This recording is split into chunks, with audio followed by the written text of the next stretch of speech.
اي مؤسسة او منتج بيمر بسايكل كده اسمه product life cycle.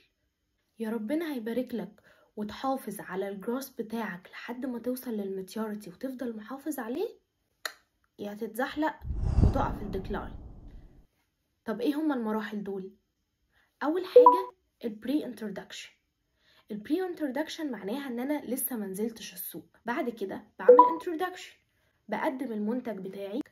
بعد كده ببتدي ان انا اكبر، المنتج بتاعي ياخد حصة في السوق، وابتدي مرحلة الجروس. عدينا مرحلة الجروس وصلنا للماتيوريتي، بقينا في منطقة آمنة. وانا بقى في مرحلة الماتيوريتي، يا اما المنتج هيفضل محافظ على نفسه ويقدر ان هو يتطور ويواكب السوق، يا اما خلاص هيموت وينزل مرحلة الديكلاين ويطلع منتج جديد ويلف في نفس الدايرة. دواليك دواليك. اكتبولي في الكومنت لو كنتوا تعرفوا البرودكت لايف سايكل قبل كده ولا لأ، وايه الحاجات اللي عايزيني اتكلم فيها.